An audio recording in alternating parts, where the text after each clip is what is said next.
बिस्मिल्लाहिर्रहमानिर्रहीम रब्बी ज़िदनी इल्मा रब्बी ज़िदनी इल्मा रब्बी ज़िदनी इल्मा। अस्सलाम वालेकुम डियर स्टूडेंट्स, मैं उम्मीद करता हूँ कि आप सब खैरियत से होंगे। स्टूडेंट्स, आज के इस क्लास में हम विक्टोरियन पीरियड के ऊपर बात करते हैं। इससे पहले हमने द रोमांटिक पीरियड के ऊपर बात कर चुके हैं पूरा डिटेल के साथ। हमने रोमांटिक नावलिस्ट और मतलब पूरा जो है हमने इसके राइटर को जो हमने ग्रुप्स में डिवाइड किया था कि हमारे पास दी लेग पोइट्स है, दी हमारे पास मिसाल के तौर पे दी स्कार्ड ग्रुप है, दी यंगर ग्रुप है पूरा। और हमने ये भी आपको कहा था कि जो हमारे पास रोमांटिक एरा है वो 1798 से शुरू होता है इन 1832 तक पे ये ख़त्म होता है। अब बेटा आज इस क्लास के मुताबिक आपके जहन में एक और चीज़ मैं डालना चाहता हूँ, आपके नॉलेज में मैं थोड़ा सा इजाफ़ा करना चाहता हूँ। ऑफिशियली अगर आप क्रिटिक के मुताबिक देख ले तो रोमांटिक एरा जो है वो 1798 से शुरू होते हैं, लेकिन जब अनऑफिशियली देख ले तो बेटा एक रोमांटिक पोइट है हमारे पास विलियम ब्लेक, जिसका एक पोम का नाम है बड़ा ज़बरदस्त द सॉन्ग्स ऑफ इनोसेंस, जिसने 1785 में ये पोम लिखा। अब क्रिटिक्स का कहना है कि बेसिकली फंडामेंटली जो हमारे पास रोमांटिक एरा शुरू होता है वो हमारे पास उस पोम से, जब विलियम ब्लेक ने ये द सॉन्ग्स ऑफ इनोसेंस लिखा। कब? 1785 में। तो क्रिटिक्स का कहना है कि हमारे पास जो बुनियादी तौर पे रोमांटिक एरा का शुरू है वो हमारे पास कब से है? वो हमारे पास 1785 से है। और फिर जो है ऑफिशियली जब हम वो देखते हैं तो 1798 से है, जब पब्लिकेशन ऑफ लिरिकल बैलेट हुई। अब लिरिकल बैलेट किसने पब्लिश की? तो lyrical ballot is actually a collective work of by William Wordsworth university college. अब इसके बाद बेटा और वो जाता है कब तक? वो जाता है हमारे पास 1832 तक। अब बेटा थोड़ा सा आपके नॉलेज में मैं इजाफ़ा करना चाहता हूँ। याद रखिएगा बेटा, क्रिटिक्स का कहना है कि ये एज जो है ये 1832 तक ये नहीं जाता, बल्कि 1820 तक ये ख़त्म हो जाता है। क्योंकि अगर आप देख ले तो विलियम वर्ड्सवर्थ ने 1815 में एक पोम लिखा, और फिर जो है हिस्ट्री कॉलेज ने भी वो हमारे पास जो है वो 1817 के बाद कोई ख़ास वर्क उसने नहीं प्रोड्यूस की। और स्कार्ट इसके बाद भी लिखते थे, लेकिन वो इतने ख़ास मेरिट के नहीं थे। खैर वो तो अलग सी बात। लेकिन अब हम आते हैं दी विक्टोरियन पीरियड की तरफ। बेटा याद रखिएगा, दी विक्टोरियन पीरियड हमारे पास 1832 से शुरू होता है और ये एंड होता है 1901 पे। तो आप इस नाम से अंदाज़ा लगाए दी विक्टोरियन पीरियड, तो इसका मतलब ये है कि queen Victoria who reigned over England from this very era, यानी इस वक्त का जो क्वीन थी वो क्वीन विक्टोरिया थी। अब बेटा आपके जहन में ये बात आप नोट करते जाए कि हमारे पास ये एरा जो है वो 1832 से शुरू होती है, जबकि क्वीन विक्टोरिया जो है वो तख्त कब संभालती है? वो 1837 में वो संभालती है।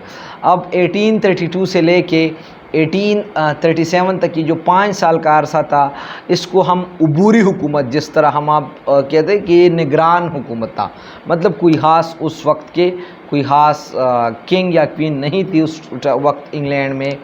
और याद रखिएगा बेटा, आपको इस बात का इल्म हुआ कि क्वीन विक्टोरिया थ्रोन पे कब चढ़ी?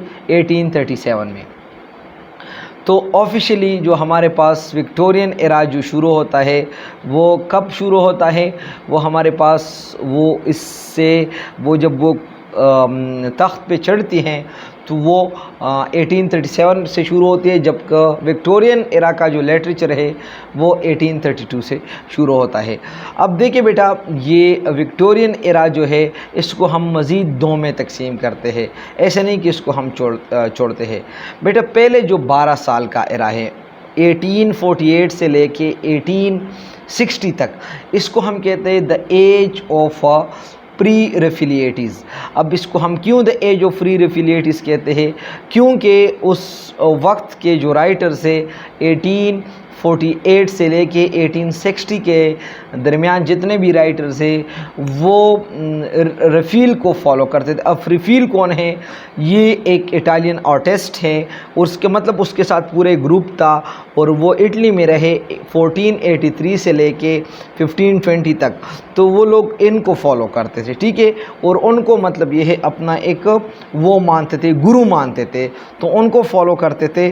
तो that is why we call it that this was actually, यानी विक्टोरियन एज मज़ीद हम तकसीम करते हैं दो एजेस में। एक का नाम है द एज ऑफ फ्री रिफिलिएटिस। तो मैंने बता दिया कि वो रफ़ील को फॉलो करते थे जो कि इटालियन आर्टिस्ट हैं और वो 1483 से लेके 1520 तक वो इटली में रहा, ठीक है। बाद में जो है एक दूसरा मूवमेंट जिसको हम जो लॉस्ट डिकेज़ आते हैं, 2 लॉस्ट डिकेज़, मतलब ये हैं कि 1880 से लेके 1901 तक या मतलब 1901 तक, इस पीरियड का नाम है द एज ऑफ इस्थेटिसिज्म।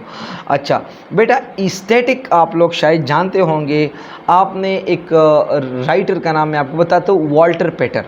अब वॉल्टर पेटर ने इसका वो एक नाम दिया कि this is known as the age of aestheticism, क्योंकि उस वक्त उसने एक आइडिया दी कि इस वक्त जो लिटरेचर हम प्रोड्यूस करते हैं उस literature should be for literature purposes. उसने एक ज़बरदस्त टर्म यूज़ की, उसने ये बताया कि art should be for art sake, कि whenever we produce the art in this very era, so this very art should be for its own sake। मतलब ये है, इससे पहले आप आर्ट किसके लिए वो यूज़ होता था? बेटा आप एक पॉइंट को जहन में याद रखिएगा कि every age is the reaction of another age और द प्रीवियस एज। मतलब पहले एज में जो कुछ हुआ था, अब ये वाला जो एज है वो इस एज का रिएक्शन है। मिसाल के तौर पे जब हमारे पास न्यू क्लासिकल एज जो था, न्यू क्लासिकल एज के अंदर हमारे पास क्या था? वो लोग पक्के फॉलोअर थे ग्रीको रोमन के, वो एक ख़ास ट्रेडिशन को फॉलो करता था, एक ख़ास रूल्स को वो फॉलो करता था और साथ साथ एक ख़ास डायरेक्शन को फॉलो करता था। इसके बाद इसके रिएक्शन में रोमांटिक एज आ गई। अब रोमांटिक जो है वो कहते हैं कि नहीं, हम कोई ख़ास रूल्स को नहीं फॉलो करते, हम कोई ख़ास डायरेक्शन को नहीं फॉलो करते, हमारा जो है वो बस कॉमन लैंग्वेज होगी। और उस वक्त जो न्यू क्लासिकल एज में जो पोइट्री होती थी वो एक ख़ास ग्रुप के लिए होता था। अब रोमांटिक कहते हैं कि नहीं, poetry should not be for a specific group but rather poetry should be for individual, यानी एक बंदा जो है वो अपने मिजाज के मुताबिक वो पोइट्री लिखेगा। जबकि इधर जो है वो आपको, अगर हम शेले की बात कर ले तो उसने ode to the west wind लिखी, या अगर हम कीट की बात कर ले, या अगर हम जो है वो ईस्टी कॉलेज और विलियम वर्ड्सवर्थ की बात कर ले, तो उसने खुद ही के बातें वो उसने पोइट्री के अंदर बता दी। जबकि इधर जो हैं वो टी.एस. इलियट बताते कि नहीं, हम नहीं, कि वो अपने जज्बात के एहसास करते हैं। रोमांटिक किस तरह वो पोइट्री को डिफ़ाइन करते हैं? द स्पॉन्टेनियस ओवरफ्लो, यानी जो हमारे पास स्पॉन्टेनियस और पावरफुल फीलिंग्स, जो हमारे पास फीलिंग्स आते हैं और वो हम इसको शक्ल देते हैं पोइट्री का। नहीं, वो कहते हैं कि नहीं, अब विक्टोरियन कहते हैं कि it would be neither for in individual, it would be neither for group of people, rather it should be for its own सेक। मतलब लिटरेचर और art should be for its own सेक, ठीक है बेटा। तो दूसरा हमारे पास जो विक्टोरियन के अंदर जो पीरियड है 1880 से लेके 1901 तक, इसको हम कहते हैं द एज ऑफ इस्थेटिसिज्म। साथ साथ बेटा इसको हम द एज ऑफ डिसेंडेंस भी कहते हैं, क्योंकि आपको पता है कि अब इस एज का एक हमारे पास होते हैं असेंडिंग, दूसरे का हमारे पास होते हैं डिसेंडिंग। तो अब ये एज डिसेंड होता जा रहा है, ठीक है बेटा। तो ये जनरल आपके पास रहा पॉइंट्स। अब बेटा मैं आपके चंद और चीज़ों का इजाफा करना चाहता हूँ आपके जहन में, आपके इल्म में, कि कौन से हमारे पास ऐसे फैक्ट्स थे जिससे वो लिटरेचर इन्फ्लुएंस हुई और इस वक्त का, इस पीरियड का लिटरेचर लिखी गई। बेटा आपको जहन में ये पॉइंट शायद होगा कि we can not detach writers from the society. हम राइटर्स को सोसाइटी से डिटेच नहीं कर सकते। अब राइटर्स क्या प्रोड्यूस करते हैं? वो लिटरेचर को प्रोड्यूस करते हैं। Now what is literature? Literature है हमारे पास क्या? So literature is the reflection of life, literature is the mirror of life, literature is life. तो बेटा हम राइटर सोसाइटी को देख के वो उनके ऊपर जब असरअंदाज वही फीचर्स असरअंदाज होते तो फिर राइटर उसको वो प्रोड्यूस करना शुरू करते। तो बेटा याद रखिएगा, सबसे पहले पॉइंट जिससे वो राइटर्स बहुत ज़्यादा वो मुतासिर हुए, the first reformation act in 1832। अब हमारे पास रिफॉर्म एक्ट या रिफॉर्म बिल जब पास हुई तो उसने voting right lie. The second reform act in 1867 and the third reform act in 1884 give voting right to every male and brought about the significant change in social life। अब हमारे पास ये जो 3 acts पास हुई, पहला एक्ट जो पास हुई तो अब इंग्लैंड जो है वो एक डेमोक्रेटिक इंग्लैंड बनना शुरू हो गई, और दूसरा एक्ट 1867 में, और थर्ड हमारे पास 1884 में जब ये पास हुई तो उसने पूरा जो लेबर को भी वो उसने वोट डालने का हक दी। दूसरी पॉइंट हमारे पास क्या है कि 1833 में जितने भी हमारे पास स्लेव्स थे उसी वक्त इंग्लैंड के अंदर वो फ्री डिक्लेयर हो गए। नेक्स्ट हमारे पास हुई वो चिमनी स्वीप एक्ट, ये 1840 में पास हुई, और इसके साथ एक दूसरा एक्ट था फैक्ट्री एक्ट 1833 में। एक हमारे पास है चिमनी स्वीप एक्ट, दूसरा हमारे पास है factory act. Chimney sweeps act जो है हमारे पास 1840 में पास हुई, दूसरा एक्ट हमारे पास 1833 में पास हुई। इन दोनों एक्ट का काम यही था कि हम चाइल्ड लेबर के ऊपर और कंप्रोमाइज़ नहीं कर सकते, और उनका कहते हैं कि नो चाइल्ड लेबर, मतलब ये है उसने चाइल्ड लेबर के ऊपर प्रोहिबिटेड लाई, उसने उसको मना की। नेक्स्ट हमारे पास है कि उस वक्त मैकेनिज़्म शुरू हुई। अब मैकेनिज़्म मशीनरी शुरू हुई रेलवेज़ एंड शिप्स के अंदर, मतलब जो समंदरी जहाज़ें हैं रेलवेज़, तो उसने क्या चीज़ लाया, उसने बहुत ज़्यादा तिजारत के अंदर और इंडस्ट्रीज़ के अंदर उसने वो बहुत ज़्यादा वो तरक्की लाया। साथ साथ जो है there was significant progress of women during this time. अब औरत भी जो है वो प्रोग्रेस होने लगे, मतलब ये है उनको भी वो थोड़ा बाद में उस तकरीबन 1900 समथिंग में उसको फिर वोटिंग राइट मिली, मतलब ये है कि वो भी पुरुमित हो गए। Agriculture based society was disintegrated as a result the development of industry and this had a strong effect on the rural people. अब एग्रीकल्चर सोसाइटी जो है वो थोड़ा लोग जो है उसकी तरफ थोड़ा वो मतलब डिसइंटीग्रेटेड हुए, और साथ साथ जो है वो इंडस्ट्री सोसाइटी बन गई। अब इंग्लैंड जो है वो एग्रीकल्चर से इंडस्ट्रियल इंग्लैंड बनना शुरू हो गए, और उसने लोगों के ऊपर बहुत बड़ा असर लाया। अब ये असर क्यों असर था मैं आपको थोड़ा समझा देता हूँ। इससे पहले लोग ज़मींदारी में फंसे हुए थे और ये लगे हुए थे। अब जब इंडस्ट्री लाई तो इंडस्ट्री ने उनको बोला कि हम तो आपको तनख्वाही देंगे और आप शिफ्ट्स में काम करेंगे, तो उसने बोला कि क्यों, हमें तो सैलरी मिल जाएगी और हम जो है बस एक शिफ्ट में काम करेंगे, फिर हम आराम से जिएंगे और हम सैलरी लेंगे। सो उसने वो थोड़ा मतलब एग्रीकल्चर से वो मुड़ के फिर वो इंडस्ट्री की तरफ। अब बेटा ये बड़ा ज़बरदस्त कंसेप्ट है, and the concept of communism change the traditional view of life in religion. अब बेटा याद रखिएगा विक्टोरियन एरा जो है इसको कहते हैं द कंप्रोमाइज़ एरा। क्यों इसको हम कहते हैं द कंप्रोमाइज़ एरा? बेटा इसको हम इसलिए कहते हैं द कंप्रोमाइज़ एरा कि इस वक्त जो है वो रिलीजन एंड साइंस बिल्कुल पैरेलल जाते थे। मतलब ये है कि अब मैंने आपको बोला ना कि every age is the reaction of another age. अब विक्टोरियन कंप्रोमाइज़ करते थे, इससे पहले जो रोमांटिक थे वो कंप्रोमाइज़ नहीं करते। आपको याद है शेले एंड बायरन, उसने क्या की, उसने सोसाइटी से बगावत की और वो इटली चले गए।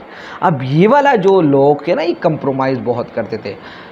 कंप्रोमाइज़ के समय आपको बताता हूँ कि इससे पहले आपको पता है कि क्रिश्चियनिटी जो थी वो बड़ी उरूज भी थी। तो क्रिश्चियन का यही मानना था कि man is actually the voice of God, इंसान जो है वो अल्लाह ताला ने बनाया है अपने हिकमत से। अब चार्ल्स डार्विन ने एक थीरी लाया, उस थीरी का नाम है थीरी ऑफ एवोल्यूशन।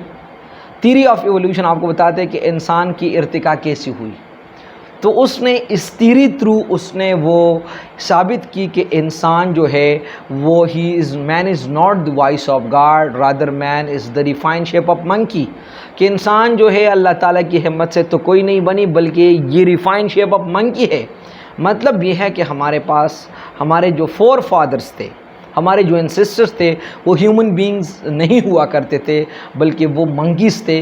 अब देखिए बेटा साइंस जो कुछ हमें बताते हैं तो वो साबित करता है, विद एक्सपेरिमेंट बता दे, जबकि रिलीजन हमें जो कुछ बताते हैं वो बस जस्ट बिलीव करता है, ठीक है ना। हम कुछ जो है इसके ऊपर हम सोच नहीं करते कि क्या और कैसा हुआ। तो बेटा हम जो है हम बिलीव करते थे, बिलीव। तो अब साइंस और रिलीजन दोनों विक्टोरियन लोग साथ साथ ले जाते थे। And this was the secret that during the Victorian era they actually made more than 75 colonies. एक उसने बगावत नहीं की, उसने कुछ गड़बड़ नहीं पैदा की, उसने सब कुछ कंप्रोमाइज़ पे लिया, उसने सब कुछ बर्दाश्त की। तो क्या इंग्लैंड जो है बिकम अ सुपर पावर, और उसने मोर देन 75 कॉलोनीज़ बनाई। और इस वक्त एक सैंग भी मशहूर थी कि the sun never set in the reign of British, के बरतानिया सल्तनत बरतानिया में सूरज कभी गुरूब नहीं होता। तो ये सच है, पाकिस्तान या सब कॉन्टिनेंट में सूरज जो है वो डूब जाता, उधर जापान में उड़ जाता, तो बिल्कुल वो जो है वो नहीं। तो बेटा ये हमारे पास है। नेक्स्ट हमारे पास है the Fabian society was founded 1883 to avoid the violence of the class struggle. GB Shaw was one of the member of this society. अब फैबियन सोसाइटी जो है बेटा ये 1833 में बनाई गई, और ये उसको अवॉइड करता था, जो मिडिल क्लास लोगों के ऊपर जो वायलेंस होता था उसको वो अवॉइड की। और याद रखिएगा ये बड़ा ज़बरदस्त MCQs है कि इस सोसाइटी का जो फिगर था वो GB शाह था। अब ये GB शाह जो है was a member of which society, तो ये आपके MCQs हो सकता है फैबियन सोसाइटी। बेटा ये हुआ हमारा आज का लेक्चर। मैं उम्मीद करता हूँ कि आपने आप बहुत कुछ आपको नए मिले होंगे। असल में ये हुआ कि 2 लेक्चर्स मुझसे अनफॉर्चुनेटली डिलीट हो गए, मैंने ऑलरेडी तैयार की, लेकिन बस अनफॉर्चुनेटली मोबाइल में मैं स्क्रॉलिंग करते हुए वो गायब हो गए। तो अब तकरीबन ये रात के 2 बजे हो गए हैं और मैं लगा हुआ हूँ। खैर बेटा ये हमारा एक स्ट्रगल है, एक कोशिश है, इंशाल्लाह एक अल्लाह ताला इसका सिला हमें ज़रूर देगा। बेटा यहाँ तक आप लोगों का कोई सवाल हो तो आप पूछ सकते हैं, सवाल ना हो तो आप मेरे साथ रहे बेटा। इंशाल्लाह आप डेटे रहे बेटा, आप मेहनत करें बेटा। एक वक्त आए ठीक है बेटा, अल्हम्दुलिल्लाह बिजली भी चली गई, 2 बजे बिजली चली जाती है। तो बेटा ये वक्त आए है कि इंसान चाँद पे कदम रख सकता है, हवा में उड़ सकता है, एक वुमेन प्राइम मिनिस्टर बन सकती है एक मुल्क का। तो बेटा हमें एक छोटा सा टेस्ट पास करना या इंटरव्यू पास करना ये कोई मुश्किल बात नहीं है, इसके लिए चाहिए आज़म और पक्का इरादा इंशाल्लाह। तो बेटा जब आप परसिस्टेंट रहते हो, आप स्ट्रगल करते हो, तो बेटा ये मेरा आपसे वादा है कि इंशाल्लाह कामयाबी आप लोगों का मुकद्दर होगी। तो थैंक यू वेरी मच बेटा, अल्लाह हाफिज़।